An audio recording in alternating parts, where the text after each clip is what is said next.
guys, Raya here. It's Valentine's Day coming up soon, and I just wanted to give some advice to anyone who might be looking for some as we approach this holiday.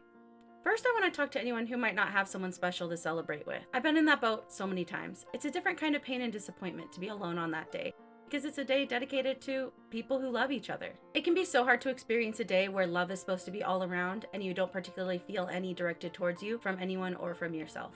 Some years when I've been alone on Valentine's Day, I've treated it just like any other day, and that's worked fine every time I've done it. I've tried to make sure that I give myself some positive experiences to appreciate the day and myself. So maybe I treat myself to a meal or to the movies, get myself a nice little dessert, or I've gone and given myself a spa day. Just something to make myself feel loved. Sometimes I've tried to just share my love with other people. That might be getting my coworkers some cards or some little treats or candies, just something that makes the other people around me feel a little more loved that day, especially if they're also single as well. Sometimes I've even gotten together with friends and done a full Valentine's Day event that's just Galentine's or whatever you might want to call it, making sure that we have dinner together or go to the movies, just do some sort of fun experience together that ends up with us expressing our love for each other. None of those options are necessarily the right or wrong way to go about it. Everyone feels differently on the day, and every year you're going to feel different about the day. Our society puts so much pressure on us and on this one day, and it's okay to do what you need to take care of yourself, and if you have the bandwidth, to take care of others. Now, for people who may be in a new relationship on Valentine's Day, I've been in that situation a couple of times, and it can be tricky and difficult to navigate, especially if you haven't said I love you yet. My biggest advice has always been, and will always be, to communicate. It's important to make sure that everyone involved knows the boundaries and the expectations for the day. Find out what your partner might be thinking about Valentine's Day. Some people are raised to not care about Valentine's Day at all, and that's totally fine. Some people have a big family celebration every year, and they might be expecting you to put on that big of a show. But regardless of where you're at with it, it's important to check in with your partner to see where they're at with it. Both of you need to compromise and approach it as a partnership, and both people need to be thinking of the other person. It's not okay to fall into the idea that media perpetrates, which is one person is going all out for the other person, and the other person has to put no effort forward for the day. Love goes both ways, and expressing it should come from both directions.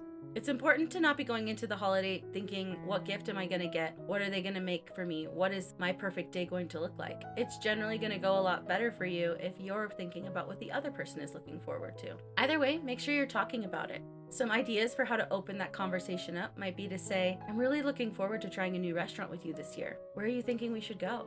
Do you have any ideas?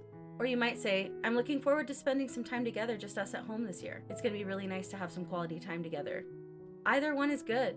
Any other option is good. Just opening the conversation is the hardest part. And if you're looking to surprise someone for Valentine's Day, first make sure they're the kind of person who likes surprises, and then make sure that it's a surprise worth giving.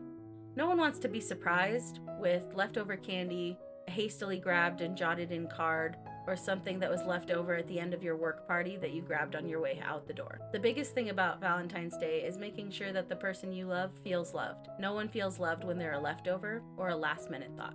If you're not sure what to get someone, look around, see what their favorite interests are. Maybe they have some shows or books or movies that they really like. Maybe they are really interested in stationery or pens. Maybe they love stuffed animals. Whatever their interests are, that might be a good jumping off point for the gift you want to get them, if you're going to get them a gift. Along those lines, it's important in that communication that you have to check in and see what the other person is expecting financially when it comes to the holiday. If they're looking forward to a $500 meal and you're thinking more along the lines of a nice little dinner for two at home, that's a conversation to have beforehand. And finally, to those who have been together for a long time, you may have already figured out your perfect solution to Valentine's Day. Or maybe you're looking for something because things are stagnant. Either way, it's important to make sure the person you love knows you love them, no matter how many years you've been together.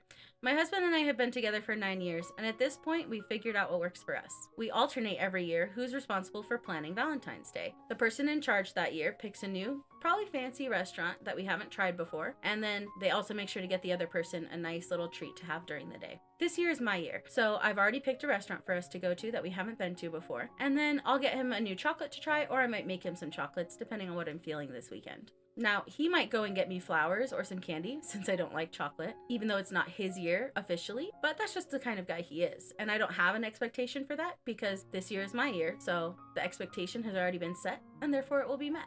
Now, it hasn't always been this way. The first Valentine's Day we had together, we weren't even engaged yet, but he spent days making all of these delicious homemade chocolates, and it was such a nice surprise. The only problem is I don't like chocolate. So he felt so bad because he hadn't communicated with me to see what I liked and didn't like enough that he would then know what would be a better gift. I still loved the chocolate from him. It just wasn't a preferred item, so it was a little bit of a disappointment on his end that he felt he didn't know me well enough to get me something that he felt truly represented how much he cared about me.